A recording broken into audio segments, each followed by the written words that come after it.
Good evening and welcome to our second Garvey Super Value County Senior Hurling Championship programme. It's a preview of the weekend games, and we'll have a look back at the opening round last weekend. All those games, of course, brought to you by Clubber TV, and we would obviously encourage you to buy the annual pass, because you will get all the games in this county championship. And for those who are interested in football, we have the club championship in football starting in August, and in September the senior football championship. So right up till October we'll be quite busy on Clubber, providing a unique service, and it's a service that obviously not alone can you watch the games here locally at home in front of your TV, but you can also watch them if you're abroad. So the diaspora is very important. And the beauty about the Clubber coverage is that if you can't watch at a particular time of the game, you can watch it later on, and you can also watch it as many times as you want. An unbeatable package, I would say. So now this week again, I've got a different panel, actually slightly different. We've sort of rearranged the deck chairs in the Titanic, as it were. And with us this week, I have John O'Dowd. He's a local freelance journalist. He has worked with both the Kerryman, and he went to Dublin and abandoned us for a while as well, and worked with the Daily Star. He's now back at home in Tarbert, and he covers a lot of the Hurling Championship and some of the Kerry games earlier as well. So John will be making a contribution here tonight, and his predictions, let's hope they'll be a little bit better than they were last week. Next is a new man. Obviously to the Kerry hurling public, they would know him well, but anybody outside of North Kerry who haven't heard of Ian Brick, it's not Shane Brick, it's Ian Brick. So Ian Brick is with us. Now, James McCarthy cannot be with us tonight from Kilmiley, so what do? We said, where can we find somebody with 8 county championship medals, and where senior medals, and where do we find him? Ian Brick. So Ian has 8 senior county championship medals. He's a unique man in many regards, because he's also managed Kerry teams, Kerry minor teams for 3 years, I think 2 years or whatever, with the under-21s. He won some All-Irelands, and then he changed over and became rogue, and he was the manager of the Kerry Senior Camogie team for a couple of years, with a lot of success as well. So he's got an unbelievable knowledge of the game. He played it obviously as well with Kilmiley, played with Kerry, and was a very handy midfielder when he was young, which is of course a long time ago. Now, what separates him from James McCarthy? Well, other than not winning an intermediate championship, or winning an intermediate championship that James taught us last week he hadn't won, he's a cricketer as well, or he was. So he could bowl a maiden over. As well as that, he was hitting sixes into the basin, and that was something that James could never do. James arrived at the cricket field one evening, and he was promptly sent home when he hit somebody over the head with the ball. But we have Ian here. Ian, you're very welcome, and we look forward to your contribution tonight. Thanks, Mort. And the youngest member of our panel, of course, is Aidan Leahy. Aidan, unfortunately for him, comes from the Abbeydorney club. Abbeydorney are a team that have won the championship since 1974, and it's been a long time, and they're trying hard. I think they have a reasonable chance this year. I moved out there hoping they'd win the championship, and I think I might die out there first. But anyway, we won't say that about them. Aidan, actually, very good commentator. He coached the team as well back in the day. It was the under-21s. I might have spoke to minors, and they lost the game, obviously, to Crossa, and he refused to talk to the press. But anyway, we still have him on board, and he's now a banker, by the way. Probably encouraged John O'Dowd to make an error last week, but he works for AIB Bank now, and one of the conditions of his employment was that he would empty his piggy bank and lodge all the money in the bank, which he has done. And apparently they found some old notes there, his communion money. But other than that, he's a good knowledge, a very good commentator, and we'll enjoy his contribution tonight. I'm Mort Murphy, and I don't think people need to know anything else except when I mention that name. You probably remember the 1974 win for Abbeydorney, do you? No, actually, but I could have. I was in another county. I was in Cork hurling for UCC at the time. And now we're going to move to some action because we have some highlights of the weekend for you out there in Clubberland, etc. We have the first game of the weekend, saw the newbies, the county intermediate champions last year, which, by the way, Tralee Parnell's back in the day, I think Ian Brick was certainly coaching in there, so he can take some responsibility for the fact that they ran Lixna without Shane Conway very, very close. So now enjoy the highlights of that Friday night encounter, and you'll see what happened and how close Parnell's came to causing a shock. Morgan Madden did very well, was fouled, the ref's playing advantage. The ball's gone in now in towards the Tralee Parnell's full forward line. Out in front of his man and trying an attempt at the post and putting it over superbly is the corner forward, Oisin O'Brien. First score from play of the game, first score from play for Tralee Parnell's. A super. Impressed with Tralee Parnell's, they're not backing down. Sideline cut from Lixnav on the left hand side of the field, ball breaks, chance of an easy score. And it is put straight and through there by Lixnav. Brothers, as I said, both of them play. Shane plays more. Here we go again. We better go back to the play. That's great play by Aidan Shannon. Plucked that puck out of the air. He finds Colin Sheehy. Colin Sheehy in towards Darren O'Brien. Darren O'Brien. Ball is laid off. Goes inside towards the full forward line. Good defending by Niall Cassidy. Can't connect. And straight and through and over the bar by the Morrissey. Morgan Madden's looking for it. It's popped off to Madden. No, it isn't. It's intercepted again by Ricky Heffernan. Lixna breaking up play very well at the moment. Here's Shane McGilligan. McGilligan in low towards Owen Stack again. He seems to have the beaten maybe of his cornerback. Can he score this time? Yeah. I think he can, Owen Stack. Hurting the underdogs here. Here goes Ricky Heffernan. Tries to go through a gap to Shane McGilligan. McGilligan's on fire. He's running. He's gone past 2 or 3 Parnell's players. This would be a great score. Magnificent individual piece of magic. One midfielder, Ricky Heffernan, in the fullback position. Ricky Heffernan. Ricky inside now towards Owen Stack. Can he burn Jonathan Lowe for pace? This is excellent from Owen Stack. This is a great chance of a score. Doesn't really hit it as well as he wanted. Ty Brosnan has it. Rounds Gilsonan. Good play by Ty Brick though. He's back covering. That's excellent work by Ty Brick. Ooh. Could have been a goal for Lixna. Yeah, but it was a good. Yeah, that's too long. They need to get involved. That's the second time Colin Sheehy has done that. And a mistake by Colin Sheehy. Ty Brick. Ty Brick will know his side need a score. He's the captain. Lays it off to John Sherman, the man from Leahy. He's going through. Is Sherman fouled? No. Good defending again. Think it was by Ger Stackpool. Can Dara Shannon clear his lines? The ball's blocked off. After playing against the elements, they go in at the break, leading by 7 points to 4. Your half-time is still finding it difficult now to make their way into the opposing half of the field. Chance now though. Here's Killian O'Riordan on the straight burst. Morgan Madden's to his left. O'Riordan uses his strength to hold off Dara Shannon. Now it's O'Brien again. He got the run he scored from play in the first half. He's done it again. Oisin O'Brien, all of 50 metres out. Play by Parnell's, very competitive, but not lacking in skill levels either. Here's Gerard O'Doherty putting himself about. This could go out for silence. Brilliantly picked up. Well done there. And it's Colin Sheehy. That was a nice piece of play by Darren O'Brien. Colin Sheehy sends it into Stack. Now Stack's opportunity. He's 1 point in the first half. Can he grab his first point of the second half? He does. Owen Stack over the bar. This time Maloney's going to clear his lines. There was a potential Lixna goal there. Here's Maloney again. He finds Ty Brick. Brick in towards the full forward line. Sheehy's the pace to beat Dara Shannon here.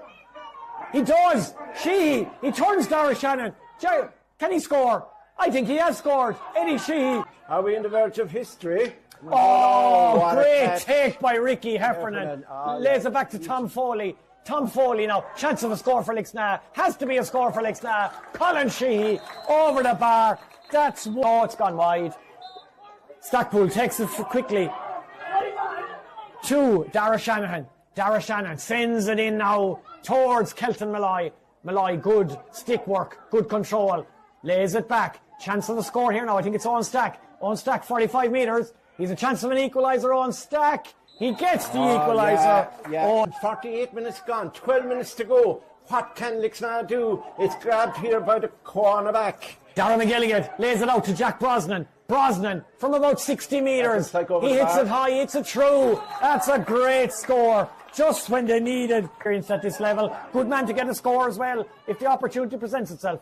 Slither comes out to him straight away. Jamie Galvin, he's in possession. Jamie to the centre. Here's Shane McGilligan. He's got the pace. He's got the pace to go all the way. Will he go for goal? Oh, he does go for goal. Wonderful save by Pip Gilsonen. That's a good piece of Lixna defending on this occasion by Jamie Galvin. Galvin led to Kelton Malloy. Malloy goes for broke from distance. That's a great score by Kelton Malloy. Time to go. Lixna leading 13 points to 12. A real humdinger on Clubber for the start of your Kerry County Senior Hurling Championship. Here's Killian O'Riordan to Madden.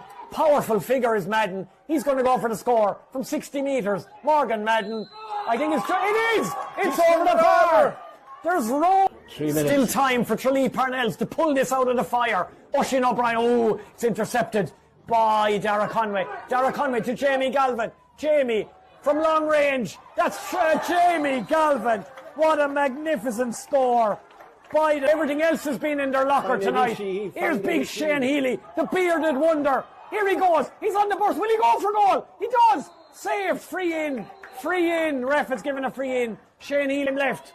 They have to create an opportunity. Oh, not intercepted. Tyg Brick. He's going to try it. It's going over. No, it's just going to go wide on his own side. Tyg Brick. Oh, Tyg Brick. What an opportunity. The opportunity. A great quick. As you said earlier, here's Brick again. Injury time's up. Can Ricky Heffernan interception? Heffernan, can he get the insurance score? Yeah. This has to be the winner. This is the winner. Yeah. Ricky Heffernan, 2 points to get an equaliser. It's broken to Aidan Shannon. Lixna, they want to see it out. They do see it out. The ball broke to Aidan Shanahan. He's the man in possession at the final whistle, blown by Jonathan Hayes. But Lixna may be winners tonight, but you cannot say that Tralee Parnells are losers, Mort. What a performance. Yeah.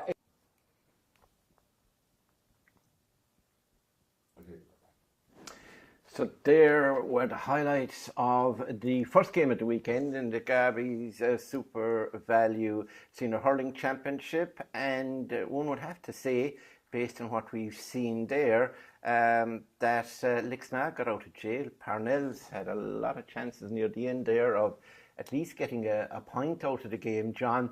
It was I suppose we have to say, first of all, both sides are missing players. I mean, Parnells are missing so many players, including Brian Lonigan, the Reens. There's 3 Reens missing. I think there'll be 1 or 2 of them back. One of them is doing exams. Dara, of course, is in the States. And you had Luke Chester. Was it 9 who was missing from last year's I think that's the big thing to take out of the game last week. When you're intermediate champions and you're coming up to that more higher, more exalted level, ideally you want to have your full team. You want to have the team that won the intermediate championship for you.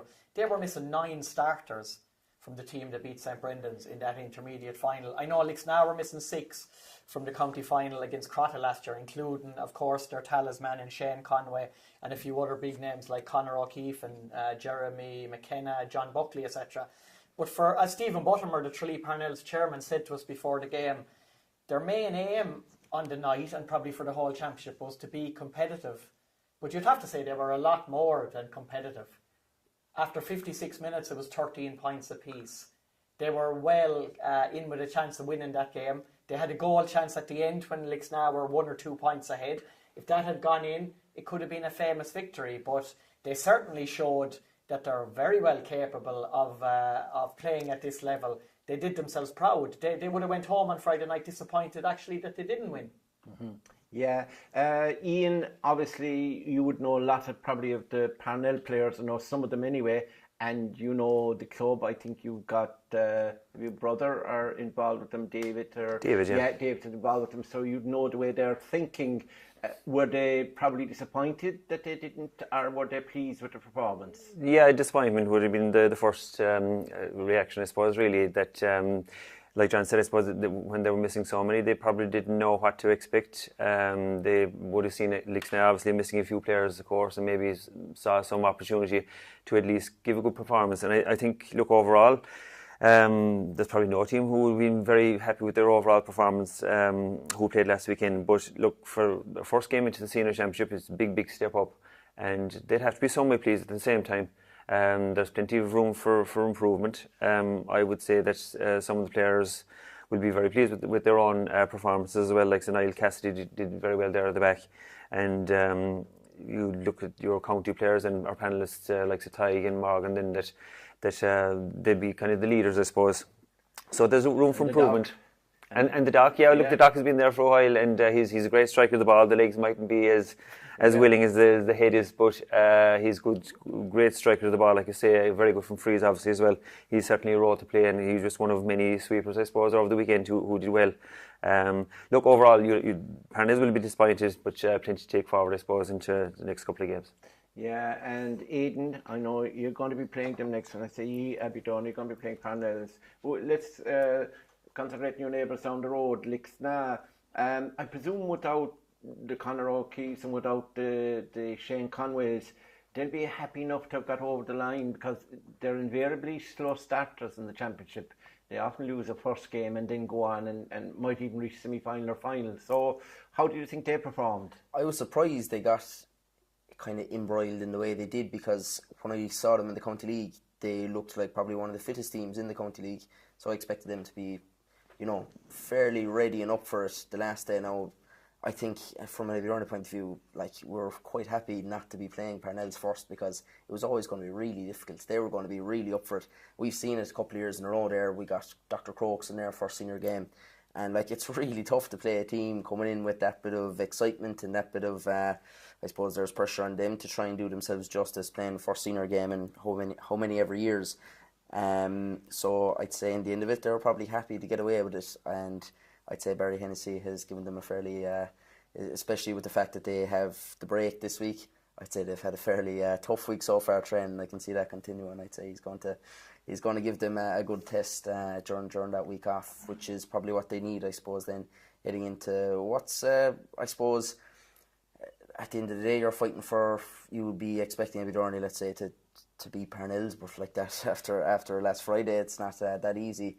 But they'll be heading into a game against Aberdeen, which is probably going to be for top spot in the group, and that's going to tell us a lot more of where each team are standing. So like that, I'd say at the end of the day, they were just happy to get out with the victory, and I'm sure they took some learnings from it as well, which is what I suppose every manager will always want to take, is something to work on out of the game. Yeah, and I think Mort Lixna will take a bit of sustenance from the fact that they were one of the few teams over the weekend. I know we'll probably discuss this in more detail. They were one of the few teams who weren't depending on frees for scores. They got 11 points from play on the night against Parnells, which was the equal best over the weekend with Causeway.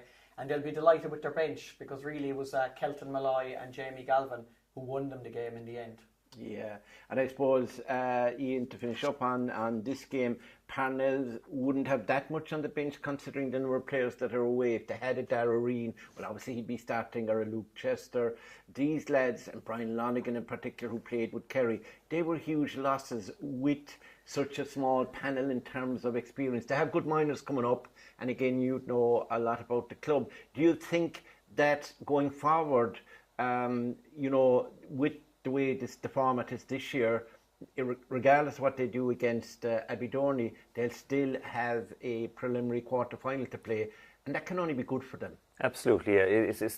I suppose, look, there's been a fair bit of criticism, I suppose, about the format of the competition this year, but it's the likes of the developing teams like Parnells and Crokes, I suppose, and I was going to say Leahy, but Leahy aren't developing anymore. It's ideal for them to get more games at a higher level, I suppose, and during the summertime. And look, the other thing I would say then maybe about the game is that when the game was in the melting pot with 2 or 3 minutes to go, and Lixna were down to 14 players, it was Lixna that stepped up, I suppose, and they showed the experience and the composure, I suppose, to get those final 2 scores, and that's maybe what Parnells maybe were lacking in the end for a famous victory on their part. Absolutely. Spoken like a Kerry manager would speak. You speak like a Kerry manager. We've had the under-21s, we've had you at minor, and now we'll probably be putting you forward for senior later on, but we'll see how that goes. Now we have our second game coming up, and JC O'Shea, who's John C., who's our production man here and our everything. He keeps the show on the road. We'll now have our second game, and we'll discuss that after we see some of the highlights. Out in Ballyduff in the league final, they're having problems with trees, but not today. Good work there now, and it's back to Ronan Walsh again. I think it was good work by Darren All and Ronan Walsh this time from play. They won.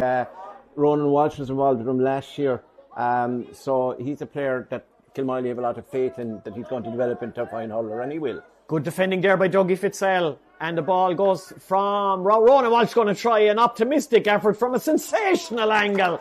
What a stunning score.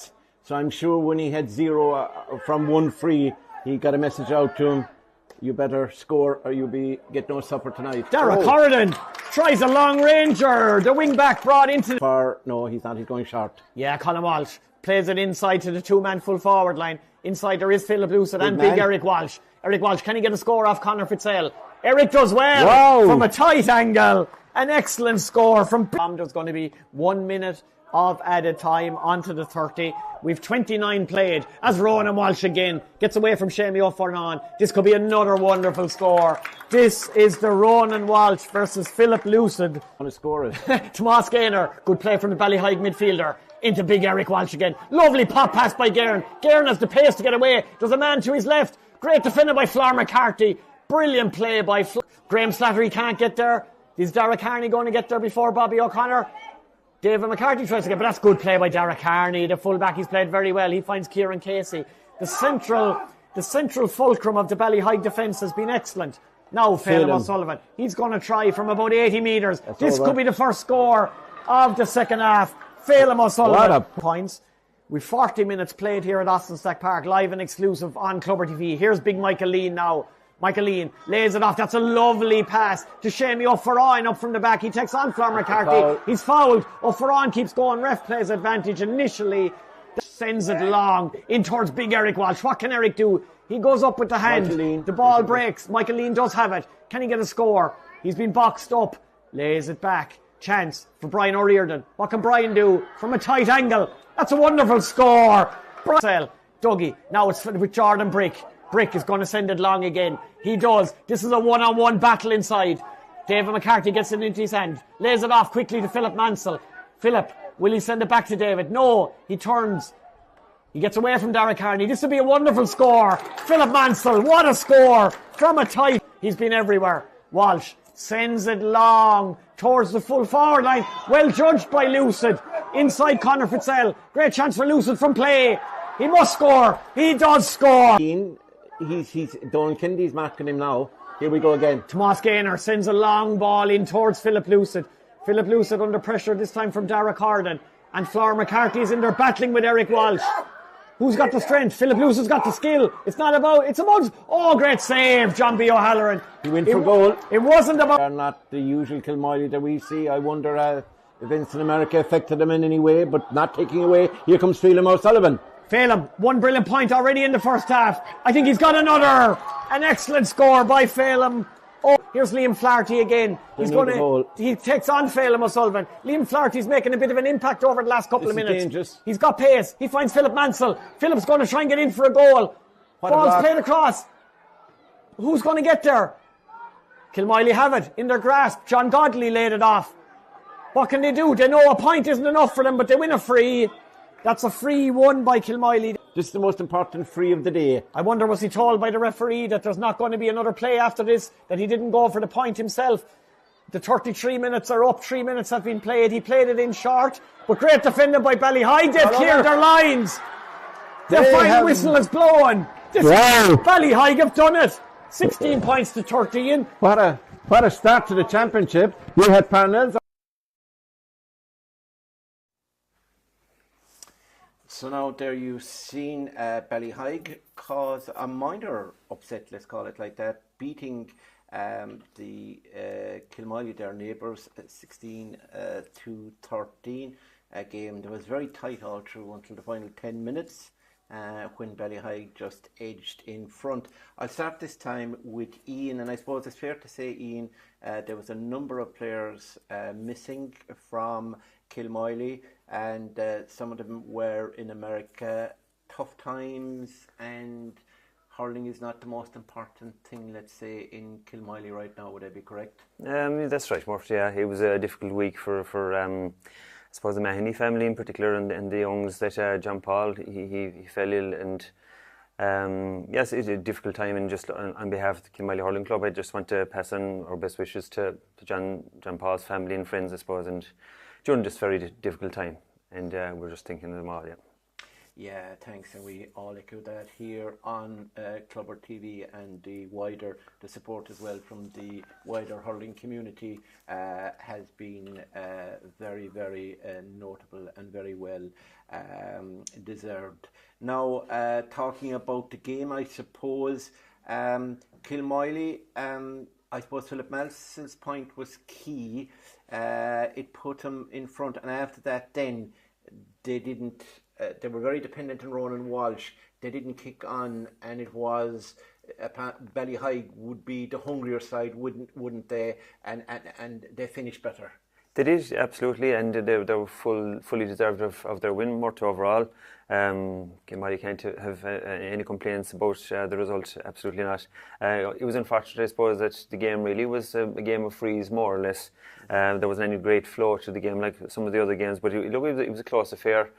Both sides gave really great effort, but like I said, Ronan, I suppose, was our main scoring chief. He got 11 points, 4 from play.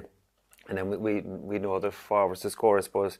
And on the other side, then I suppose maybe discipline at the back. We gave away a lot of handy enough kind of a freeze, I suppose.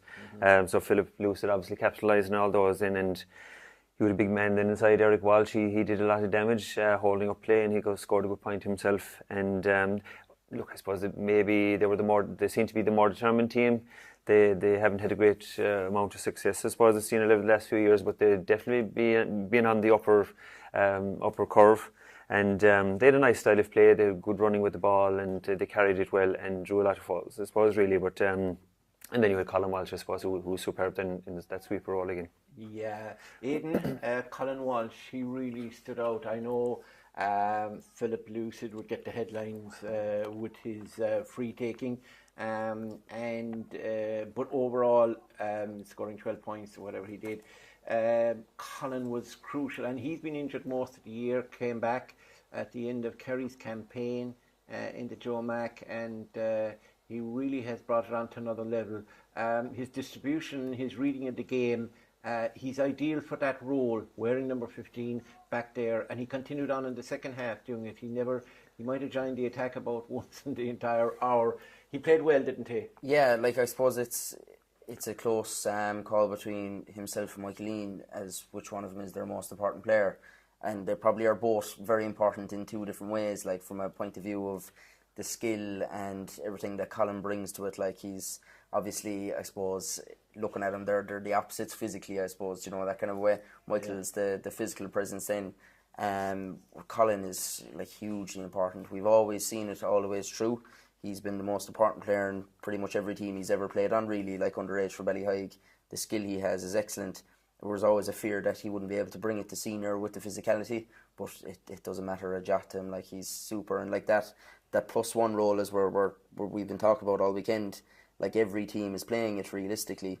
Now you end up playing it out of default most of the time, because if your opposition is playing it, you're automatically playing it as well. But he did really well there, and like that, the delivery of ball inside, and you can see the running off the shoulder then of Eric Walsh inside. Like, it's simple stuff. Get the ball into the big man and offload it to a fella coming off the shoulder. Like, and they did it really, really well. Like, they didn't get too technical at all. And I think the way they drove on, like, it's not an easy thing to do against Kilmoyley, to drive on and get the 5 or 6 points in a row like that inside in town. I know they had the help of a breeze as well, which they used very well. A lot of teams inside didn't use it very well.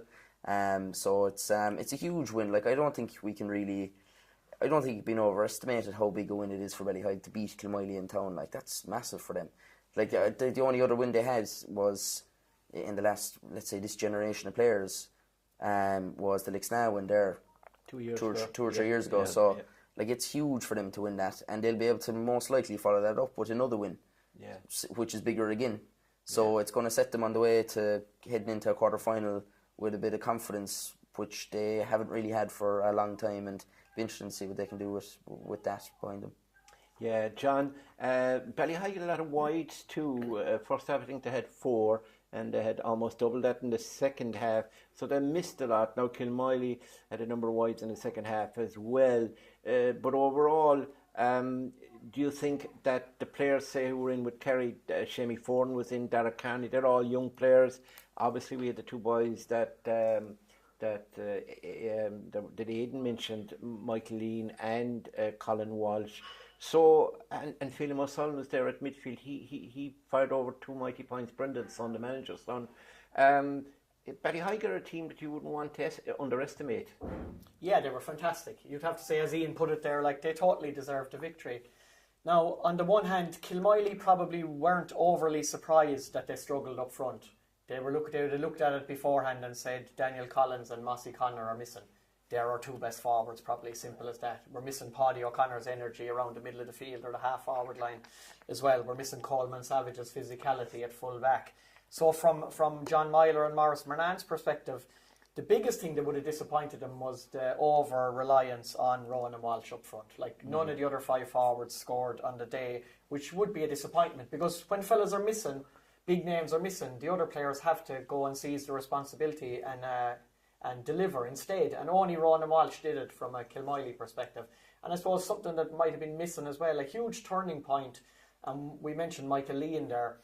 He was kept relatively quiet by James Godley for 3/4 of that match, and James Godley went off injured with about 15 minutes to go, and it was only really then that Michael Leahy became a much bigger influence for Ballyhigh. So that's something to note. James Godley was having a fine game. Like, Kilmiley would be happy enough defensively. They only conceded 5 points from play, so they know where they have to improve going forward. For Ballyhigh, it's just now about self-belief, self-confidence, like the boost they would have got. That's absolutely, and with as we said, there was a buzz around Ballyhigh before the match with the election, and probably the unexpected victory straight away in his first outing of Michael Lean's father, Michael Senior. Are you sure it's not the son that won it? No? Well, didn't you say last week that Michael Lean Senior promised the Neil S. Flynn Cup, and I suppose you could say after the first match... But that was before he fell off the ladder. I mean, it was after he fell off the ladder. He's been true to his word in the first part of the journey anyway by getting a victory over Kilmiley, and that can only boost their self-morale going forward. Yeah. Now, I called Tommy last week. The brains of the panel, of course, here now is Ian Brick. Ian, looking at Kilmiley, they obviously have a week off now, and I think they'll appreciate that. They're in against Dr. Crokes, isn't it? Dr. Crokes, yeah. Crokes in the final game the following weekend, and they'll still be fancying themselves to go to the quarter-final and even further. But I suppose in one way, this is kind of a wake-up call for them. They like winning, and they like winning the whole time. We know John Myler's philosophy. So this is a temporary setback, but he'd probably use that to motivate them for the rest of the journey. Yeah, of course. Yeah, you know, the lads were out again the following morning. They were in recovery mode again, trying to get the heads right, the bodies right, I suppose, again. Even though they do have the week off, so that would be hugely important. All right, yeah. Crokes, I suppose, haven't had a great year in the county league, especially in the championship last few years. But look, that's going. Kilmiley won't look at that. They'll be looking at their own performance, hopefully, and to try and improve on that. And look, James Godley, hopefully he'll come around. But Liam Flaherty, when he came in, he had a big influence in the game itself. So look, he might be another man to look at in next week, I suppose. Yeah, great, yeah. So now that's 2 of the games, the 4 games that were played. We're on to the third one now. It's Ballyduff and St. Brendan's. And what a cracker that turned out to be. But for Ballyduff, it turned out to be one at a cost. So we look at the highlights now of Ballyduff and St. Brendan's. Looking forward to what will be a good test for both. Getting the ball up the field, Kyle O'Connor. Kerry Senior Hurler sending it inside here. It was Evan Boyle that was underneath it. It's going to break for Evan. Evan still going. Under serious pressure. Evan Boyle goes for the shot. Darren Delaney made that look fairly spectacular. It's going to be a free. Now he's going to have a look. He lays it on to Jack Sullivan. Jack Sullivan has his midfield partner running through with him. He lays it off to Segal. Segal will give it back to Jack again. Jack looking for Podge Boyle, and Podge has it. He's going to give it back to Daniel Carroll, who has a bit of space and time to shoot. And Daniel Carroll has sent it over the bar. Come away with it. Neil Mangan looks up. Good block down there the pressure, but it still falls the way of Ballyduff, and it's inside now. It's Jack Goulding. Goulding will look for the runner off his shoulder. Nobody really coming for him. He sent a lovely little pass into the middle here. Jack Sullivan has it. Jack Sullivan! Oh, it sent it up in the back of the net despite the efforts of Darren Delaney. That was a fantastic run by Jack Sullivan and a great pass by Jack Goulding. An absolute peaceful pass across from Jack Goulding. Jack Sullivan had a great year last year, though, especially in the half. Because it got him into a fair bit of trouble, and he got a clatter for the matter as well. It's sent inside here. Podge Boyle feeding off the break here. Has he anybody outside him? He's still going. He manages to find Dylan Moriarty. Dylan takes the shot, but he has sent it over the bar. Now he's going to take this free and sends a long crossfield ball looking for Dylan Moriarty. Dylan not able to get it under control. Himself and Dahi Griffin take a tumble onto the ground. Here is Dara Slattery. Slattery is going to have a go and is going to send it over the bar. But eventually they're able to come away with it, and now it's Nathan O'Driscoll. O'Driscoll to try and go on a bit of a run here. He's the slitter on the hurley, and he strikes it straight between the posts, and an important score, his second. Oh, fantastic puck out here. It falls the way of Fanon Egan. Egan off the left has sent it over the bar, and Ardfort are starting to kick into gear. That was a massive score there because the ball broke down. And again, it's the second time he's put the hand down first time. Straight hand, he got a little touch then, and off his left hand side, he put it over for about 46, 47 yards out. Great score. And it's a 1 point game going in at the break, and after what was a very difficult half, I would say Jerry Wallace might be the happier of the two men going down the tunnel for now at the moment. It is 1-7 to 9 points. A very interesting a half of two. Very quiet so far. Ardfort need to get him on the ball. Dahi Griffin is under serious pressure from Evan Boyle. He's looking across the field. He had an option. He's going to go inside instead. Fanon Egan is going to try and get on this one. He does get onto the ball. Doesn't draw the foul that time. Hand passes into the middle here. Seamus O'Halloran on the run here. O'Halloran has a chance. O'Halloran puts it over the bar just about, but it's a good score. Should I say they're ahead for the first time in the match. Jack Goulding now will look to reply. He'll look to get Ballyduff back in level terms, or can he do even better? Still going. Jack Goulding sends it over the bar and levels us up again. In each other's way as well here. Aidan Ferris, the first time we've really seen him with the ball in hand, running at his man, running at Daniel Carroll. Finds the pass in the middle here. It's Nathan Driscoll. Driscoll this time shoots, and this time Driscoll sends it over the bar. He was unlucky, Jones. He got out ahead of Eric, got the ball in his hand, turned onto his good strong left hand side. He has got it short. Oh, he's going through again. And it's a chance now maybe for a goal this time. Goulding goes early, but you're not going to beat Darren Delaney from there. Delaney goes in with 2 feet almost to stop the ball that time. As in was coming Luke Rochford. And Rochford wasn't going to spare anything, I don't think. The referee is allowed play on here, and just as well he did, to be honest, because they're very 50-50 calls. O'Riordan gets the ball up the line. Will Seamus O'Halloran get there? He just about keeps it in. Daniel Carroll though beats his man with a hefty shoulder. Gary O'Riordan sent to the ground there. This is going to go over the bar for it. Deep. Enright still going. A fantastic flick from Nathan Driscoll. Adam Segal there is there to pick it up though. Driscoll still going in and forces the turnover, and it's Gary Reardon that's up there now, and he has the ball. Reardon moving it inside. Seamus O'Halloran has it. Seamus with a chance to open the legs here. Has a massive strike as well on him. Has Seamus O'Halloran put it over the bar? He has. Seamus O'Halloran. Because nothing's really working for him so far. Jason Bowler is on the pitch in place of the goal scorer Jack Sullivan. As Ardfort turn over the puck out here. What a huge score this will be. And it's gone over the bar from... Go straight into the clutches of Jack Goulding, and Goulding is going to reply instantly with a score of his own. Here, like... Shawnee Brosnan on the break here. It's a fantastic flick by Daniel Carroll. Just stopped the pass, and Dahi Griffin was in for a score for sure there. Carroll did very, very well. Here's Goulding again. What an addition to have back on Irish shores again. Jack Goulding, off he goes. Reminiscent of a run he made with Kerry one time. He's still going, Jack Goulding.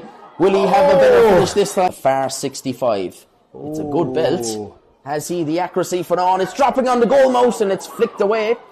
Still there though. No foul given. Fair challenge, says the referee. Daniel Carroll though has worked it out here now to Jack Goulding. Goulding will look up and he will launch it just about. He was under pressure from Liam O'Connor. Can't find Rochford. Shall we say? Jack Goulding with a chance to make it a 2-point game. And he has done. 115 to 16 points. It's here off the ball, but now that's going down. I don't know something that happened. It looks like maybe a cramp or something. They're getting on with it there first. Seamus O'Halloran got a flick on it. It's still there. But the referee is going to blow the full-time whistle. And it is Ballyduff who will take the 2 points here in the opening group game. Ballyduff 115, Ardfort 16 points. A very enjoyable second half, Biff. Yeah, and Joe, it's an enjoyable game overall. You know, like So we've just seen the highlights there of Ballyduff and St Brendan's, and Ballyduff just eking out a win there on a 115 to 0-16 scoreline. But as you saw there from the highlights, the last 5 minutes of that was pretty hectic, and it's one way then the other. And St Brendan's had a couple of chances there to get something out of the game, and Ballyduff can thank Jack Goulding, I think, for getting them over the line. We'll start with you, John, on this one. Good win for Ballyduff, considering they lost Podgebile after 21-22 minutes, and they started without Mikey. Obviously, the two Boyle brothers are key to Ballyduff and have been for a number of years now, for a decade, I'd say nearly. So, overall, they'll be happy to have got over the line, will they? Yeah, I think this is a game where actually both teams and both sets of managements will be happy enough with what they saw at the weekend, because on the one hand, when Ballyduff were leading after around 20 minutes by 1-7 to 3 points, and remember they were playing against the wind in the first half, it looked like it could turn out to be a disaster of an evening for St Brendan's Ardfort. But they responded brilliantly with 6 points before the half-time whistle to go in only a point adrift, and that obviously gave them great confidence for the second half. Maybe you can say that Podge going off for around 22 minutes was just the boost that St Brendan's needed, and it did take away from Ballyduff as well, with missing Mikey, missing Owen Ross, then missing Podge. They were down what you would say was a good few spiritual leaders. And the second half then, Ballyduff didn't play well with the win for long periods. St Brendan's were well in the game. Maybe depended a bit too much like some teams. Finan Egan, he was excellent on the night. A really young player with savage potential. His low centre of gravity, his skill set with the slitter is fantastic to watch. But he got 10 of their 16 points on the night. Nathan O'Driscoll was fantastic at midfield with 3, and so was the substitute, Seamus O'Halloran, with 2. But the thing was, Ballyduff would have looked at it and said, with 3 of our big talisman missing, we need someone to step up to the plate. And as he did in the brilliant creation of the goal in the first half for Jack O'Sullivan, and what he did down the home stretch in the last 10 or 15 minutes, Jack Goulding was absolutely immense.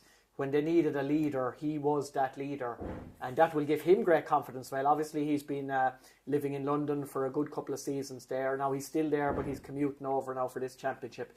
He was outstanding. But I think like St Brendan's had chances to equalise after Jack put Ballyduff ahead before he got the insurance point for the 2-point victory. So they'll be well pleased, because St Brendan's are a work in progress, and they're trying to learn to survive without Finan Mackesy, who obviously, as most people know now, has gone to play with O'Loughlin Gales in Kilkenny. So for them, I think they'll take nearly as much encouragement out of the match as the winners did.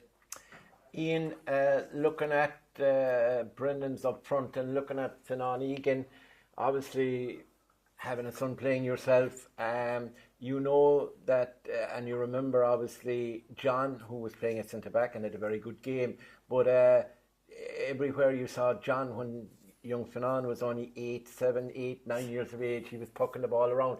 Very like Mike Conway and Shane Conway was there. You know, those guys come along and they're special talents, because since they were knee-high to a grasshopper, they had been belting a ball in there, in Austin Stack Park even. So I suppose it's great now that he's come on the stage, he's the age, and he can perform like he did. Yeah, you just reminded me of something there, Mort. We had a match against St Brendan's in Ardfort one day, and Finan was there. I don't know how many years ago. It was a good few years ago anyway. But you would have to take notice of him. He was like a wizard with the hurley in his hand, and he had all the skills and all the rest of it. He didn't have the size that time, but he's definitely come of age, I suppose, with his performance last weekend. To play like he did, I suppose, to be getting the scores that he did.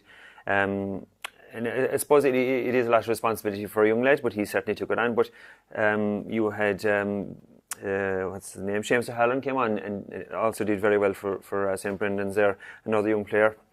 And I think they'd be pleased with that. They had, at the back then, they had the likes of Leahy and Derek, 2 season campaigners, I suppose. Man marker, club man marker in the county, Eric. For me, he would be, close to it, he would be and has been for a number of years. And he's exceptional at the football side of it as well, but he has that burst of pace and he'd like to get forward as well, so he's a nightmare for any forward to be marking, because you have to watch him go forward as well. So, look, the two of them have been excellent for Kerry as well during the year. So any future Kerry manager would be looking at those two players, wouldn't they? They would. Whoever they might be is right, Yeah, exactly, and Aidan, tell me this, Ballyduff, I mean, you probably are, as an Aberdeen man, there must be a fair deal of envy there with the amount of times the Duffers, I mean, they're never dead and buried until they are dead and buried. They're always around the place. They're just 125 that they have, and Kilmallie have 26. They're always there. They're going through an awful famine, of course.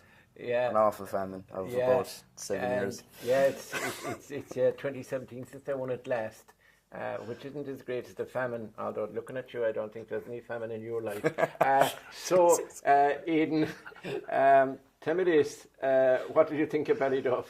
I suppose, like, Podge Boyle is a massive question mark. Like, he's definitely not going to be playing this weekend. How fast they can get him back in the pitch like that, whatever about missing Podge, but to miss both Podge and Mikey at the same time is probably the difference between winning and losing a championship.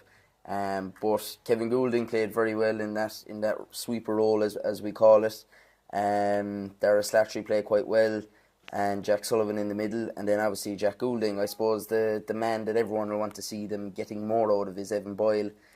Didn't really feature at all in the second half, but he was kind of out the field. He never really settled into a role, whereas we thought with the breeze, myself and Pip doing commentary, we thought Evan was going to be inside, stand in the square, send the ball in down top of him, because a couple of balls went into him in the first half. He caused a bit of havoc with, so we were disappointed he wasn't put in there, send the ball down on top of him and test out the Arfort full back line. But it was kind of all about the younger guys in that game for both teams.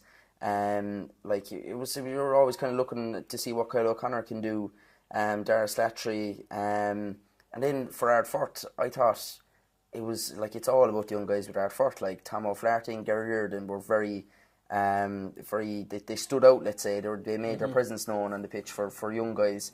Nathan Driscoll is probably playing the best hurling he's ever played in Silent Tralee at the moment. Like, he's really suited to the midfield role. The 3 points he picked up were really important as well, and Fanon Egan then, and realistically there's way more to come from Shawnee Brodson and Éireann Ferris as well. So I think they'll be full of beans going into the next round, into this weekend, and they'll be fairly happy. I suppose the mood wouldn't have been great in the camp, like having lost Fanon going into it. So to get a performance like that will give them loads of confidence, and hopefully they can carry that into this weekend and get another big performance out and just see what happens. And like that, there's loads of games for them to stay playing their way into it. And look, they'll most likely find themselves in a quarter-final and see what happens from there. Yeah. Ian, do you think that injuries, particularly on the Ballyduff side of the fence, if we believe Mikey will be out for a few weeks, and looking at Podge limping towards the car the last evening, it would appear he'd be missing as well. So is that a worry now coming up when they're playing? Cause we'll be discussing that later, previewing it. But just in general, do you think injuries can be a big negative for Ballyduff, or have they enough on the bench to make up for it? I suppose to start, the two Boyles would be huge loss for any team, really. They were lost for the Kerry Senior Hurlers excuse me, this year, never mind for a club team, so it's how Ballyduff got their heads around it, I suppose. Seeing Podge going off after 20 minutes, I suppose it did seem to affect maybe St Brendan's more than it did Ballyduff, because it certainly drove on St Brendan's. But look, then again, injuries are just part of the game, and there's no team that hasn't been affected badly by injuries this year. So it's a matter of next man up and stepping up to the plate and doing what needs to be done for the team, basically. Yeah, that phrase, next man up, that was the phrase used all year by the Kerry Senior hurling manager Stephen Mullumpy when we told him who was missing, and I ever asked him a question. He said, look, don't mind who's missing, it's who's here, and it's next man up. And there's Ian Brick echoing the same words, and you can draw your own conclusions. Now, one of the things, Mort, just to finish on that, was that Ballyduff will take fierce encouragement from the fact that young Luke Rochford came off the bench, scored a point. JP O'Carroll came off the bench, scored a point as well. And like Aidan was saying about Evan Boyle, you do know that the skill set is there, the height is there, the hurling is there, and like he could decide now, knowing that Podge is probably out for a couple of weeks, that he will take on the responsibility. He's that type of a young fella. He's always been a bit of a leader in the teams that he plays with, so I'd be expecting a lot more from him starting this weekend as well. Right, so we're on now to the final game. That was the Sunday evening game, and what a cracker that was. And again, injuries and free taking come into discussion when we see the highlights of Cratone, the champions, going for 2 in a row. Took them a long time, mind you, to win one since 1968, but they won it last year, and now they took on Causeway, the previous year's champions, and have a look at the highlights now, and we'll see and discuss after the Cratta and Causeway causes. It's very pronounced. This is a great puck out and well won by Billy Lyons. He gives it into Joe Diggins. Joe Diggins, the captain for Causeway, has sent it over the bar for their first score of the championship. He's back there. He's not a whole lot in front of him. This one goes long, and it was Tommy Casey that was going up for it. It's won by Cormac White, who's already seen a good few possessions there. The shot over the shoulder from Jordan Conway has gone between the posts. That is an excellent still by Keith Carmody there. Carmody looking for a runner off the shoulder. He has Tommy Casey. Tommy gives it inside here in a bit of space now for Dan Goggin. Dan eventually gets it into his hand. We'll have a look at the posts. We'll send it straight between them. Fantastic. Dan Goggin and Jordan, he sends it inside. It's Gavin Dooley and Dan Goggin both in there, both Kerry forwards as well. There's an advantage played. Joe Diggins is making a run off the shoulder. He gives it to Dan Goggin instead. Dan Goggin with a long range effort. Adam Sullivan saves it, and the free is awarded. +1 for Causeway. I'd say he is, yeah. It definitely is. Defence wouldn't be his normal position. Oh, that's a great ball into the hands. Can Tommy Casey make it count? Oh, that's an excellent score by Tommy Casey. Yeah, and a lovely pass. Puck out straight to Darrow O'Donoghue. O'Donoghue looking inside for Jordan Conway. He has it, does he? He's under serious pressure. It's still there for Cratta, and it's going to be tapped over the bar by the number 12, Shawnee McKelligot. And he knows where the posts are. Exactly. Cousins with Shane Nolan as well. That goes long and spilt by Killian Trent. Looking for the free was Billy Lyons. A hefty challenge going in there, and Joe Diggins. Keith Carmody is the man who has it. Carmody with an effort that goes over the bar. An excellent score by Keith Carmody. Right here, a bit of confusion, but Rory Mahoney, I'd say he might have actually been unsighted by the sun. He didn't realise the ball was breaking that way initially. It's back to Sean Beans where now. Beans is under pressure. He spilt it. He's given it to Colm Harty. Colm Harty down on goal, and it's a great save again by Adam O'Sullivan. It's still there though. Dan Goggin. Can they get some score out of it? Surely fouled. That's the Causeway sideline. He's going to send it all the way across. Joe Diggins still going. Diggins with a strike. Blocked down again. There's a sea of Cratta men in front of him. And another block again as he pulls on the ground. It's still there. Cratta can't clear their lines. Causeway causing all sorts of havoc, and eventually Tommy is looking into that space, but there's 2 Cratta men there, but it still falls the way of Colm Harty. Harty is going to swing off his left, and he's going to send it over the post. Yeah, and Colm... We were in school. Was he? Here's Dan Goggin. Dan is going to strike this off the left and straight over the bar. And Cormac White is going to go back to Tommy Casey here. Casey is going to look cross field. It's very high. Breaks the way of Dan Goggin though. Goggin. He could put this over the bar with his accuracy. This is an excellent effort. If it goes over, that is an unbelievable score from Dan Goggin. Shrakers the space here if they can get the sharp free or the quick free taken. It's an excellent ball by Darrow O'Donoghue, and Killian Trent over the bar is going to send it over the bar. Yeah. And giving away a free like that to Shane Nolan here, right in the middle of the goals. Shane picks and strikes and sends this straight between the posts for his 7th from frees. He's 7 out of 7 in this first half, and he sent Cratta into a 2-point lead, 11 points to 9. Donncha O'Callaghan, I imagine, is going to probably call for the ball. Yes, he is. Yeah. A long crossfield ball. There's one man in front of the Causeway man, who is Dan Goggin, who has taken it very, very well into the hand. Dan Goggin sends it over the bar. That is a sensational. Down into the ground, and they're still struggling to get a clear Causeway in the backs, and Brandon Barrett lost the hurley. He went with the foot. It's still going to break the way of Cratta O'Neill's. It's the number 5, Killian Trent. Killian will have a look at the posts. Off his right side, Killian Trent has sent it straight between them. Beating back there. Absolutely. He's doing the job very, very well, that's for sure. This is just not going to pop into the hand. Eventually, Dan Goggin collects it, and Dan Goggin he's just crept it inside. And Dan Goggin, they're sending the ball into him. He's outnumbered almost every time. I know he's making some of them stick, but you can't imagine him to win every single one, although he's battling away there in there again, and eventually coming away with it. Tig McKenny's under ferocious pressure. Oh, Dan Mahoney has picked it up. Dan O'Mahony has sent it over the bar, and Causeway in on top of the 21. Shane Nolan's underneath it. Shane Nolan has it in the hand. Shane Nolan looking for his first score from play, and Shane Nolan has his first score from play. It's his 10th. Oh, it's a fantastic strike by Evan Murphy. Falls in on top of Adam O'Sullivan. Goal chance.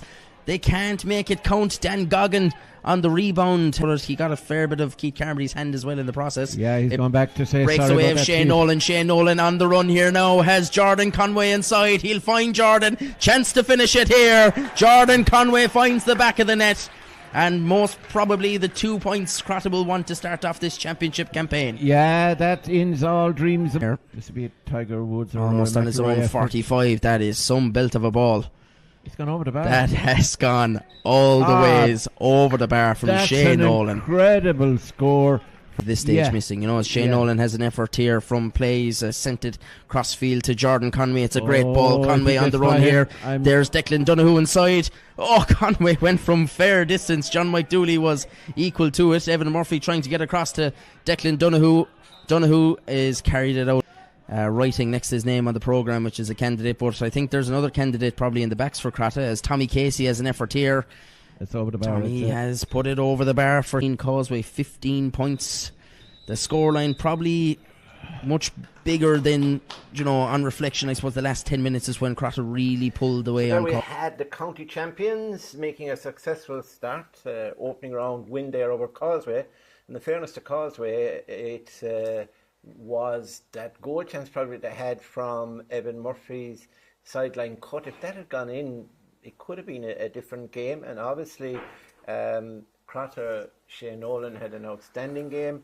And you had, of course, Rory Manny playing the role we were talking about, Colin Walsh playing and the doc for panels, that +1 or sweep or whatever you want to call it. All that meant that, but it was tight for a long, long time. And Causeway, despite losing Gavin Dooley after 10 minutes, Aidan, that was a huge blow to them, and most of the scoring then fell on the shoulders of Dan Goggin, and he fairly delivered. He's in great form. So how do you read the game? I suppose that's it. Like the injury to Gavin, while it probably wasn't an immediate point of change in the game, whereas probably was in the Ballyduff game when Podge got injured, Ardfort straight away lifted, It was more the last 15 minutes they really felt the loss of Gavin, when Dan was inside kind of, ploughing his own furrow, like really doing very well at it, but he just had no one, he didn't have the support, and all the attention was on him, whereas if you have the two of them inside, two guys have to be marked, so it makes both their jobs a lot easier. So that was where they eventually started to miss Gavin, what was towards the end of the game.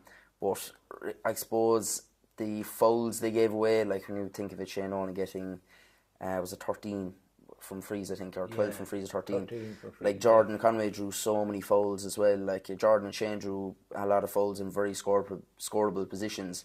The backs, like they were exposed for Causeway, but like is that a discipline problem back there? I think it's just that they're down so many. Like I wouldn't blame them at all. Like they probably had to make the fouls, so they did. Like when you look back at them, they probably weren't bad fouls to give away.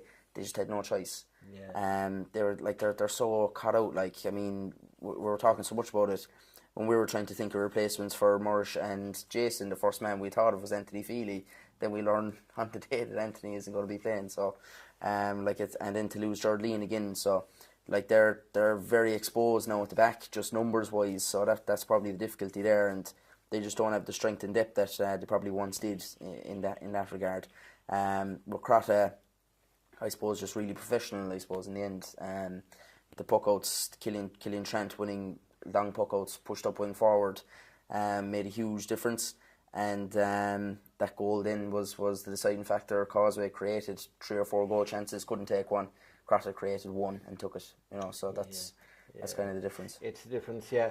Ian, looking at Crossfire, obviously everybody looks at the county champions and see how they're going, but Bill Keane apparently has gone to America. For how long, I don't know. He was missing.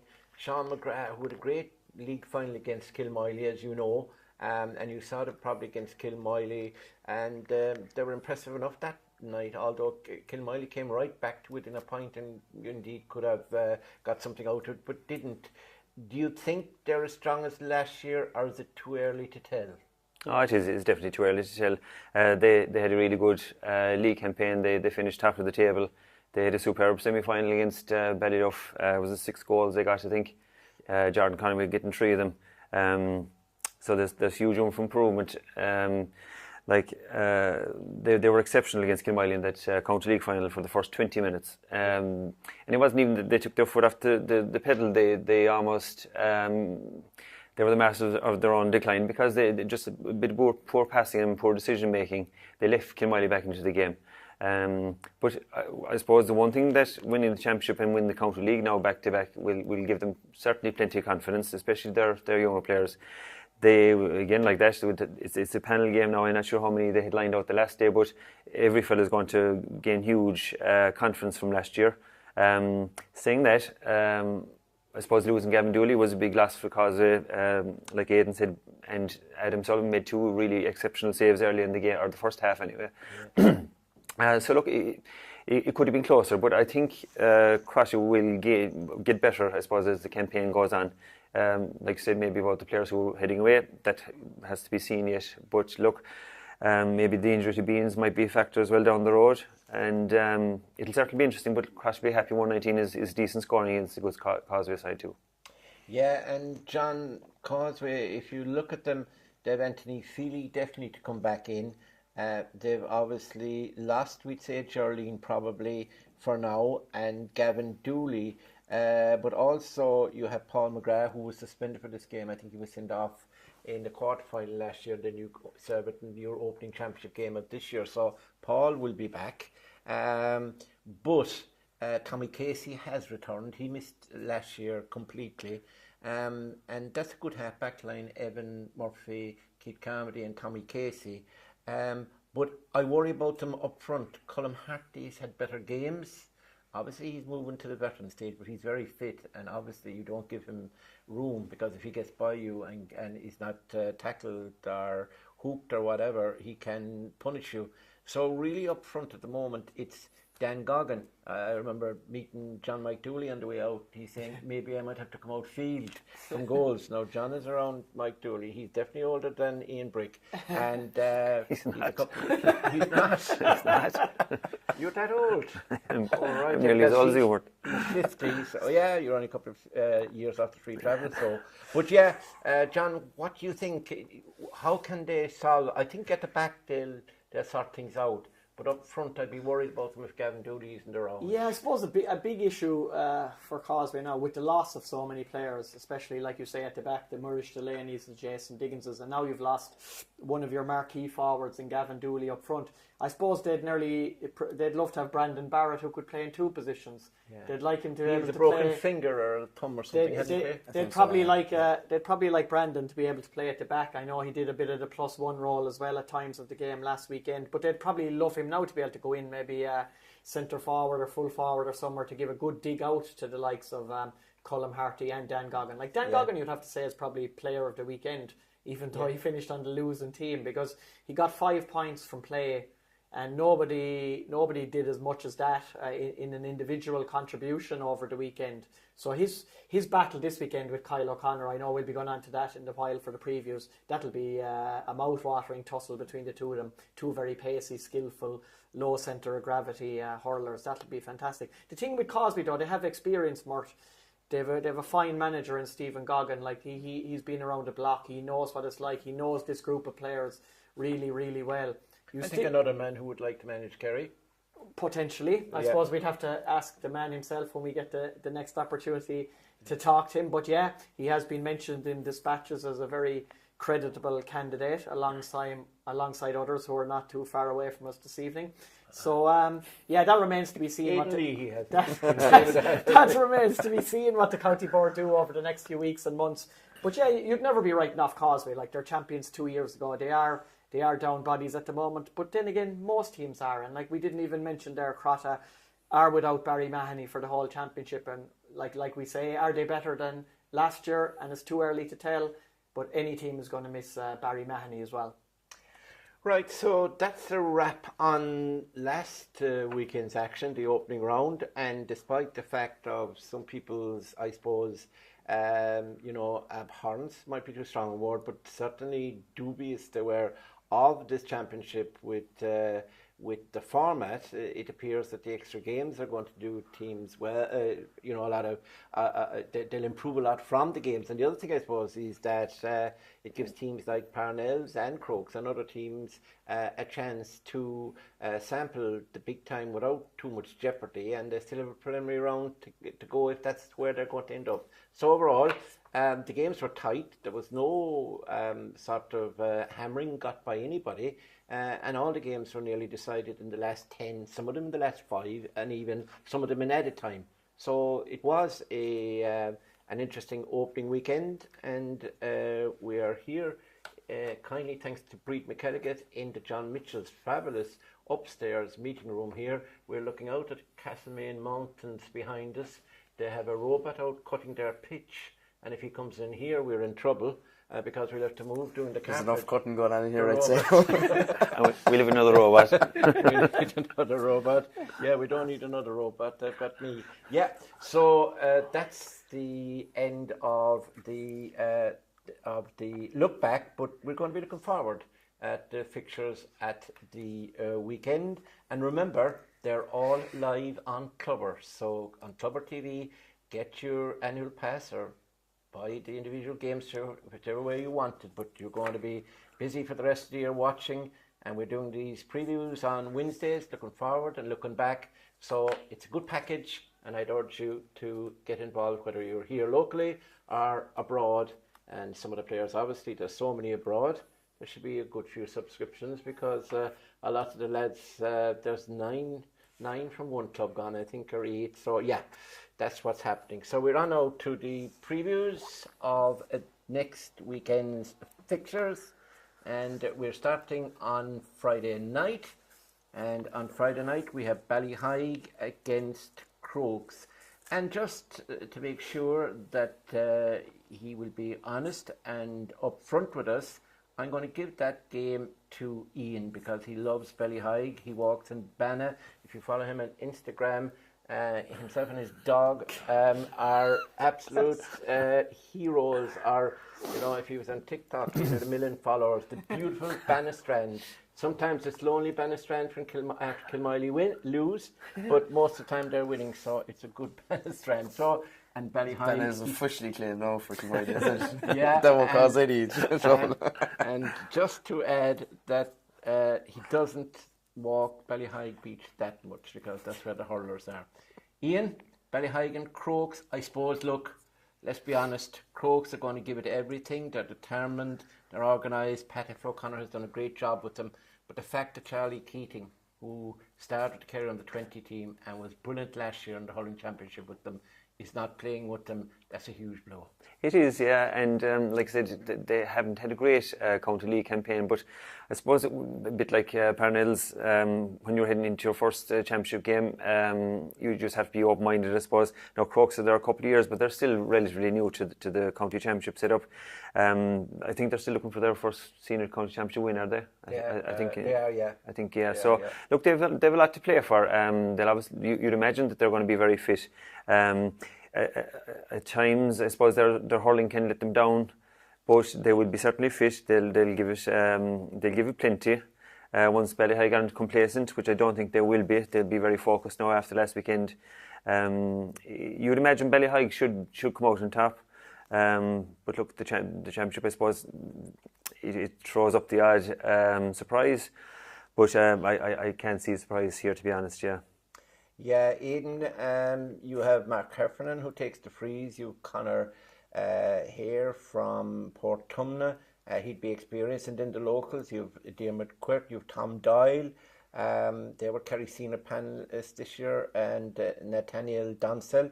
And of course the manager's son, Brian O'Connor, he played underage with Kerry. I know I saw him playing minor, and quite a useful player he is.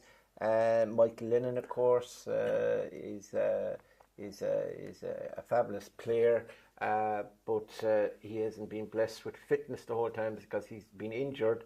And I think their captain is it Jamie Murphy. He's a brother of Kilkenny goalkeeper Owen Murphy, so we'll throw that into the mix as well. Can you see them giving a good performance? Can you see them winning? Ballyhaig, obviously, as you said earlier, on the crest of wave now, having got that win over Kilmiley. Yeah, I think, to be fair, Ballyhaig are probably just gone on to they're well above that level now. I would say they've developed into being a much better consistent team. Crokes have probably regressed, unfortunately, from the last couple of years. They've just lost too many. So I'd expect Ballyhaig to take care of business. The manager, Pat O'Connor, was telling me when I spoke to him as well that their problem is the lack of players from within the club coming through themselves. Like in our Kerry, when a lad, we were talking earlier about Finan Egan and these lads, they catch a hurley and a schlitter at 6 or 7 years of age or even younger, but they're playing it up along in 12s, 14s, etc. And these lads are not exposed to it because basically Crokes, football is number one in Crokes, but I mean they do promote hurling. That's where you look at Parnell's, like where they've built from the bottom up. Crokes are trying to build from top down, and it's going to be very difficult for them to stay going. I really hope they stay going because you don't want to see a team drop out. So you hope that they can just keep going. Hopefully bits of interest. Obviously they rely heavily on fellas moving into Clarny. A lot of guards generally play with them, and fellas working with Lieber and stuff like that. Hopefully they can stay bringing in some outside fellas to keep them going. And if any young fellas have interest, hopefully they'll pick it up as well. But I hope they put in a good performance. I hope they don't have to go in to face Kilmiley off the back of a hammering from Ballyhaig, because that'll be fairly tough on the psyche. Well, yeah. Why don't you like guards? Were you ever on the run or anything? You remember now, you're in the back. Traditionally, so you can't be. Okay, right. Yeah, I'll leave you off with that one. John, listen to me. I suppose, look, this is more about Dr. Crokes than about Ballyhaig. And can you see how they struggle without having that huge underage structure or pick from within their own club, but at the same time to have the ambition? They're only 4 or 5 years in the senior grade as far as I can remember. So look, if they can over the next couple of years build, what they want to happen, I suppose, is to try and set some base, some starting point, whether it's a 10-point loss or a 5-point loss or whatever. But it's about performance, isn't it? And about going forward, building a base. Yeah, I suppose they have to just look to last week as well and look at the example from Tralee Parnell's. If they need any bit of inspiration to get themselves motivated for the weekend, it's obviously going to be difficult. Look, Ballyhaig are cock a hoop after what happened last Saturday against Kilmiley. Look, I don't think we need to beat around the bush. We know probably 99% certain that Ballyhaig are going to win this game on Friday night. But Dr. Crokes, they have to look to be competitive. They have to look to be in the game for as long as they can possibly be in the game. Maybe if we do have a breeze on Friday night, it will be very important for them to win the toss. There's rain forecast for Friday. Yeah, so it could be a windy, rainy night. That might be a bit of a leveler. Monsoon rain, would that help? That might help. What I would say is Dr. Crokes have never been blessed with the weather in Tralee anyway, for any of their championship games. I'd say they've never got a dry day. That might be a bit of a leveler, for Dr. Crokes. If they were to, if it was to be a bad night, if they were to win the toss in the first half, it would probably mean that there would be some bit in contention going into the second period. That's all they can do. Yeah. They know they're up against it. They're against a team with huge momentum. And they're always going to be the lesser relation in the Dr. Crokes club. That's obviously going to be the case. They're the biggest, probably the biggest football club in the county of Kerry. So hurling is always going to be the second relation there for. But it's great that they're competing, as Aidan says.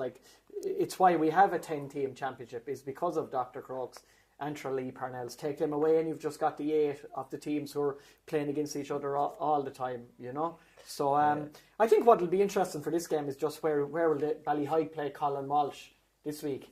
Will there really be a need for a +1? against Dr. Croak, so they might just go man on man at the back, try a different formation, because that might stand them in good stead going forward if they have different game plans. Yeah, I think Colin could end up at midfield maybe with Phelan O'Sullivan and work from there, but he can also cover the back. Ian, just a final point on that. How important it is you being 8, I was going to say all Ireland medals, but 8 county championship medals and a great hurling man, despite your liaison or brief as it was with cricket. So as a man who and managing teams and coaching them, how important is it for a town like Killarney? We have Tralee now with panelists in. They said it wouldn't happen. It started juvenile and they've built up to intermediate, now senior ranks. How important, or would Killarney be better with maybe Kilgarvan in? Because I don't think Kilgarvan and Kinmare will ever join up. It's just local rivalry doesn't allow that there maybe, because Kilgarvan had great intermediate teams and great hurlers, John Mark Foley, Gerard Finnessy, great lads. But do you think it's important to have Killarney involved? They're a big town. It's huge, Mort. Look, I suppose it's well known that our player base is very limited in North Kerry, really. And it shows with the county panel, I suppose, then that you're limited with your numbers and turnover with injuries, you're struggling. So, look, any way that you can build up the player base is hugely important, and the most obvious place to go, obviously, is the big towns. Parnells, they've good numbers inside, but they still find it obviously difficult with other sports, and Crooks will find it harder again. It's the travel again, I suppose, to North Kerry to get any decent games. And it's the same with Kinmare and Kilgarvan, and obviously the fact, I suppose, the last few years that they've been successful at club, at Munster level and All Ireland level. I suppose it's easier to be successful for those clubs that playing football than it is at hurling, and I suppose it's more of a carrot for them. But look, I suppose the struggle goes on for hurling, and it's hugely important that we have those clubs coming through. And anyway, I suppose that the county board can assist them in any way. Will be benefit to all the other clubs in North Kerry. It'll just raise the bar. Yeah, and Aidan, to finish on that, wouldn't it be great if you could have Luke Crowley, for example, who plays with his Glenpless man, who plays with Rathmore, and intermediate hurling this year. I think they were junior last year, playing senior hurling. I mean, he hurled with Kerry and some of the lads from Kilgarvan as well. They should be involved in a county championship. Yeah, it's probably Rathmore big time, I'd say, needs to be looked at, because they've done a pile of work, to be fair, and like that when the junior there, a couple of, was it last year? And like in East, I know there used to be, was it St. Pat's East Kerry or whatever used to be there. Yeah. Maybe it is a case then they're looking at a sort of like an East Kerry sort of almost divisional side, like, you know. Whether the North Kerry clubs would be delighted about that prospect, I don't know. Like, you know, you don't want half a county either on the other side. You know, you want to keep it some way. I think Crokes and Rathmore definitely could look at something. As a ecumenical gesture, surely you don't mind what South Kerry and Kinmare and Kilgarvan. You would not be afraid of them in Aberdeen, would you? I suppose you would always hope that Kinmare and Kilgarvan especially would stay going on their own. But I think this year as well, I don't know if the numbers are as big as they were over the last couple of years, unfortunately. John Mark Foley is I think Kilgarvan for me had probably they still do, like the Donald O'Sullivan is probably one of the best hurlers in the county, like, you know, and he's kind of unfortunately not picking up a hurley at the moment. But look, there's always kind of ways. I know there was plenty of minor teams as well. Like, it was probably a bit more unfair, I suppose, at underage level than it would be at senior level to have. Like, there was a South Kerry team which was Kinmare, Kilgarvan, Crokes, and I'm sure there was a couple of boys from a few other clubs around there thrown into the mix as well. Like, which at underage level was probably a bit much. But it's something that they probably should and could look at going forward, like, just to make sure that there is a presence from outside North Kerry. Yeah, we always had players from South Kerry and East Kerry on the Kerry Senior Hurling team. Any manager who'd be taking over Kerry would be interested in, like back in the day, the East Kerry coach and trainer Jerry O'Sullivan, David Kerry, and was a fine hurler. So it's gone back a long time, and you had the McGarrells from and McIntyres from Kinmare, so there's good history there. Now we'll move on to Saturday, and we have a doubleheader in Austin Stack Park on Saturday. John, we'll go through these now a little bit quicker. We just want to give Crokes, because we had mentioned them last week very much, a little bit of an extra mention there. Causeway and Ballyduff, we've already discussed how Ballyduff are missing a number of players, how Causeway are not helped by injury as well. So this game is probably a battle of two fairly even teams, with major players missing, obviously. But yeah, I was just going to say it's probably the real 50-50 battle of the entire weekend. Both missing some key players. One coming off a win, one coming off a loss. So it's probably more important for for Causeway, that they can turn around this week, because they wouldn't want back-to-back defeats. On the other hand, Ballyduff will know that their last game is against Crotta, and the way Crotta are moving at the moment with momentum building from last year, they're going to be a tough nut to crack, I think, in every game throughout this championship. I think could well come down to the individual battle between Kyle O'Connor and Dan Goggin. Both were important players for the Kerry Senior Hurling team this year. Both are very fast, both very skillful.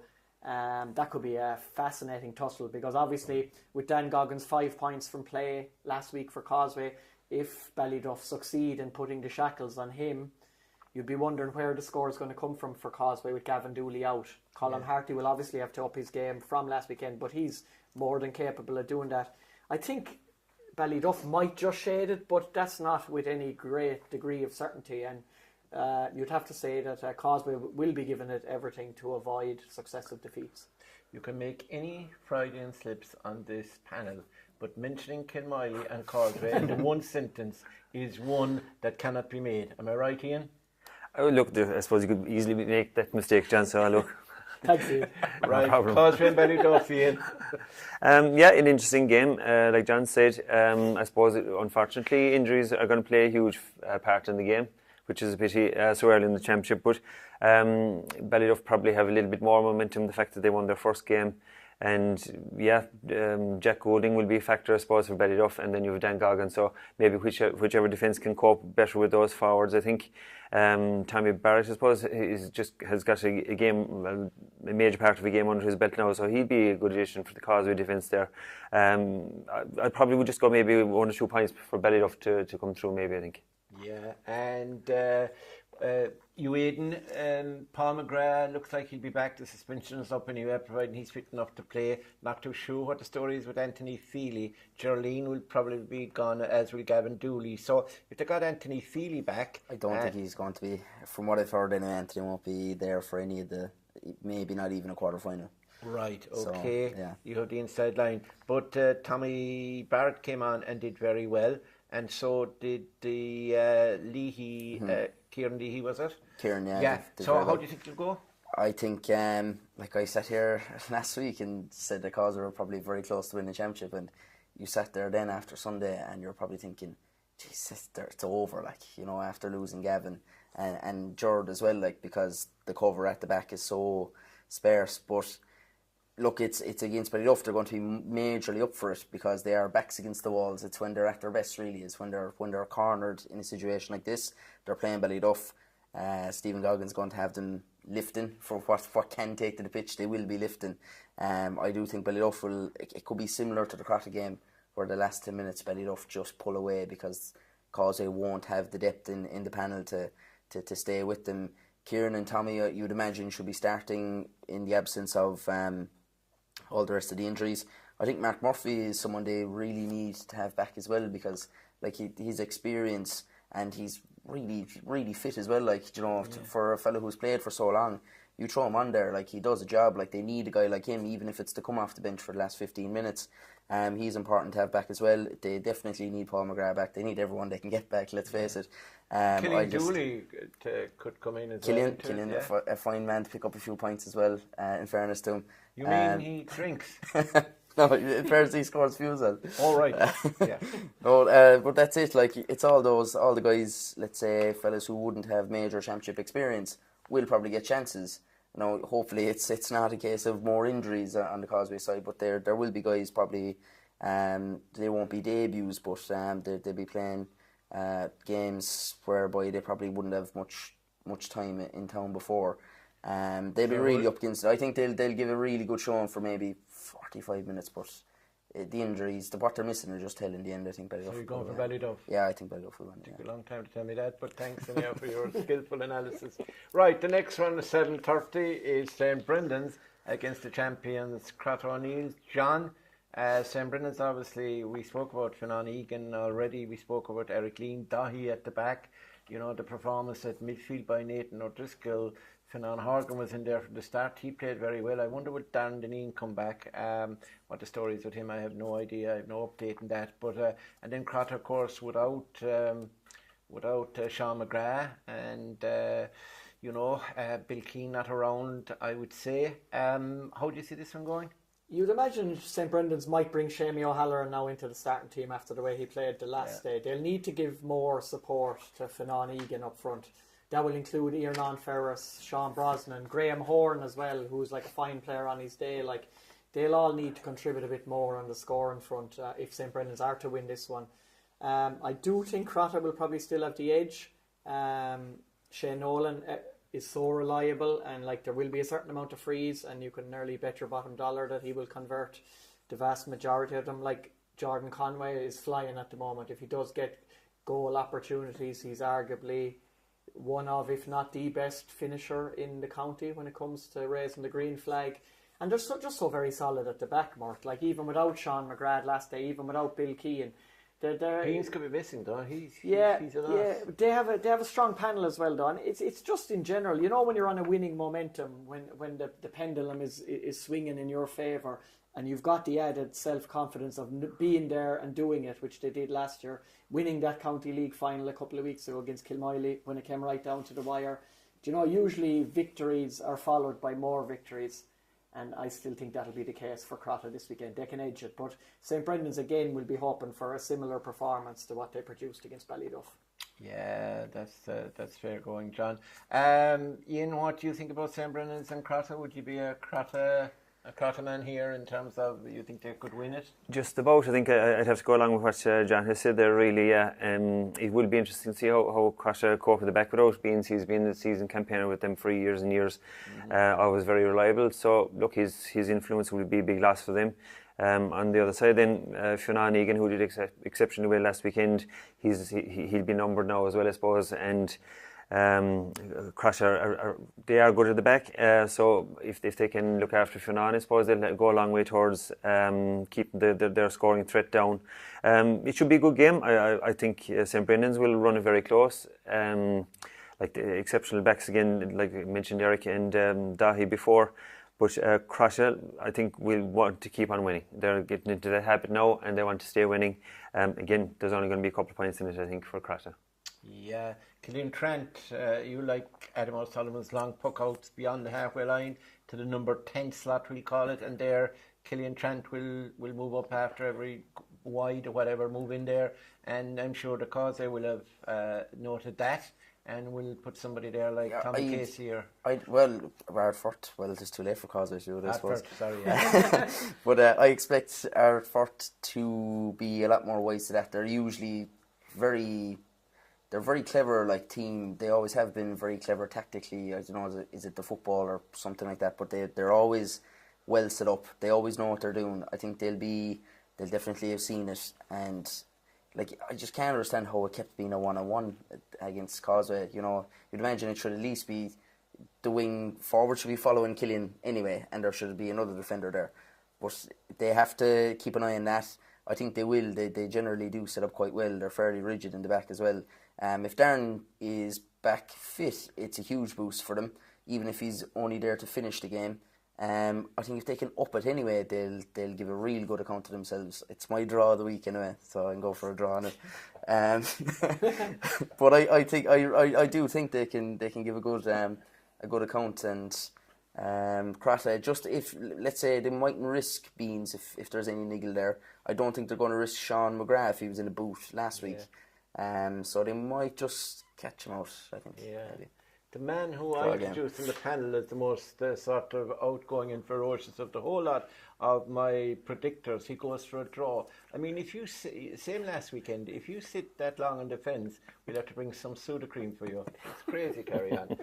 Right, so we have a resounding two people with a lot of good sense and knowledge go for Carter O'Neill's, and then we have a man who's jumped on a fence again. And he's going for a draw between Crotta and St. Brendan's. Right, our final game, and we'll fly through this. No disrespect to either side, but we're getting tight on time. John, 6:30 on Sunday evening, you'll be there and I'll be there to watch Tralee Parnells having a go at Abbeydorney. Abbeydorney haven't played yet. They're not playing well. They have loads of injuries, Aidan tells us. And Parnells, will they take them? I don't think so. I think Parnells will have the confidence from last week. They will aim to produce a similar type of display, maybe get more scores from play. They had 10 frees out of their 14 points last Friday night. But what they did was, like we say, they were more than competitive. They were in the game from start to finish. Their card is marked now, though. Abbeydorney certainly won't underestimate them after seeing them last weekend. So that's a little bit of a pity for Tralee Parnells that they've given away some of their style of play and some of their tactics, etc., etc. I'm looking forward to watching Abbeydorney. I really do believe that the 50-year anniversary and seeing what Crotta did last year, ending their own 55-year drought, it has to make Abbeydorney more motivated than they've ever been with this group of players. Michael O'Leary is always an interesting player to watch, and most certainly one of the biggest losses that the Kerry Senior Hurling team have had over the last couple of years, because no matter what team you have, even at the top level, at the All-Ireland Senior Championship level, you need a principal ball winner under puck outs in the half forward line, even inside a full forward if you need a goal. He's fantastic at that. I always look forward to seeing him. The likes of James O'Connor, then you have Brendan O'Leary, you have Jack Shee and David Egan. Plenty of talent in this Abbeydorney team. I think Tralee Parnells will do exactly what they did last week. They'll aim to stay in the game for as long as possible. They probably will achieve that, but I can see Abbeydorney wanting to start their campaign with a flourish, and I fancy Abbeydorney to win comfortably enough by the final whistle. Very good, yeah. I don't want to embarrass Aidan now, so I'll go to Ian next. Parnells against Abbeydorney. I suppose Parnells did so well last weekend. There might be a false hope now that they can continue on and surprise Abbeydorney, but I suppose anything is possible. But you'd have to say Abbeydorney, they have the experience, the O'Leary brothers, James O'Connor. I mean, they have some very good players. They have, yeah, and Oisin Mansell is back as well. He is as well, yeah. He's a big plus for them as well, yeah. I saw Abbeydorney playing in Kilmiley in the County League semi-final a few weeks ago, and they were exceptionally good. Kilmiley got a very, very late goal to win it by a point or two, but I thought they were really good. They had a nice set-up. Michael O'Leary dominated, to be fair, with them from frees, but from play as well, winning lots of frees. I suppose it's how Parnells are able to manage him, and if they can, I suppose they'll have a chance. But Tybrick probably will take it. You would imagine so. You would imagine, wise, yeah, absolutely, yeah. And whoever picks up the breaks, then maybe if he can. But look, the other side of it then is that that expectation and the pressure maybe of the 50th anniversary. Yeah. That brings its own kind of demons and tormentation as well, and it mightn't be such a great thing to have in their heads. And I think if they can just tip away, like Crotta did last year, just with no expectation, you just get through each game without getting carried away. They should be good enough they are good enough to win it. Whether they do or not easily is another thing. I think Parnells will put up a good fight, but Abbeydorney will be good enough in the end. Yeah, and in Abbeydorney, well, you're not going for a draw here, I know. Abbeydorney against Parnells. What's the mood in Abbeydorney like in the camp? I presume they're positive enough, as Ian said. Their County League form was pretty good, and I think they have a lot of players back fit. You don't have too many injuries, do you? There actually isn't a whole pile. I don't think there's any major ones. I'd say there might be guys probably managing game time more than anything, but I'd say they probably have close to full squad. Like bar Mike Satcher is injured, he's not going to be playing. Yeah.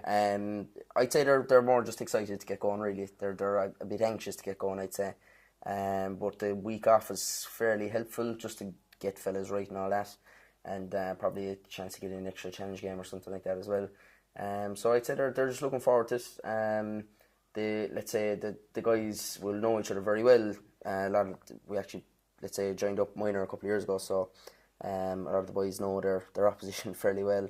And you were saying there with Ty Brick though, picking up Michael Airy, like that takes a pile away from Parnell's end though if he's tied up with that job, you know. Yeah. So that's kind of where you'd be expecting maybe Dorney then to kind of come out on top. My only grievance with the game is couldn't be on at 2 o'clock in the day or something. 6:30 is fairly late for these Sunday matches, isn't it? Yeah, but sure, you were going to bed straight after it for work the following morning, so why should 6:30 in the evening make any difference to you? If it was this anyway, throw them on a few hours earlier next week. So. But yeah, I'll be Dorney anyway. They should be winning it anyway, hopefully. Yeah. Well, it looks like over the weekend we have a lot of games, but it looks like Ballyhaig are strongly fancied. It looks like Ballyduff are getting the nod over Causeway. Except we have a draw expert here in Aidan, and that's Croton St. Brendan's, isn't it? Is your draw game this weekend? As I said, the more sensible ones are figuring out that Croton might keep on winning. I'm the only one with a different opinion. We'll see now. Yeah, we'll see. You might be right. Yeah. And if you do, you'll move up to the top seat here. And then Abbey Dorney probably will be too strong for Parnells, but Parnells have nothing to lose in this game. They were brilliant last weekend, and they're a great addition to the Senior Hurling Championship. So that's about it from us this week. And I'd like to first of all thank Breed McElligott, the chairperson here of John Mitchell's, at short notice gave us this venue. And it's a fabulous venue, and we've had beautiful air pumping in here, keeping Aidan nice and cool. And it has been a pleasure to bring this edition of the Garvey Super Value Senior Hurling Championship Look Back and Look Forward in association with Clubber TV. Now, Clubber, as I said, if you go on the link on any of the social media or clubber.ie, you will find a link, and the annual pass is, well, €150 bar some loose change, and you can sign up and you'll have all the hurling matches, you'll have the football later on as well, right into very late in the year. So it's non-stop, and we'll be delighted to bring you non-stop action in that front. So it's only left for me to thank my panel. John O'Dowd, thanks very much. Really enjoyed your company. To the next, well, we don't know, he might be. To Ian Brick for all your knowledge and your 8 county championship medals, plus your 6 hitting in cricket. And to Aidan, the banker, who likes his banker bet is a draw. And he has won again this week for us. In fairness to him, he's about the only one who's different. Everybody else agrees, so it's nice. So maybe we might have to bring back James McCarthy next week, just to add more to it. And of course, we Tommy O'Connor last week. Now, the man who makes all this happen, believe it or not, is never seen on this camera because he's behind the camera, and that's John C. O'Shea. And anybody who knows John C. knows the excellence that he is, how excellent he is. As a producer, and with all his stats, and is it Sideline Eye or something he calls himself, something like that, and now he is producing this for us tonight, and he put all those highlight packages together while, John, you were snoozing in the bog up near Tarbert. So that's it for tonight, and we hope you enjoyed the preview. We had the highlights, we have a bit of information, and we have a bit of humour as well. And that's the end of it. So from me, Mort Murphy, it's goodbye for now, and you'll hear us, if you don't see us, at the weekend, covering all 4 games live and exclusive on Clubber TV.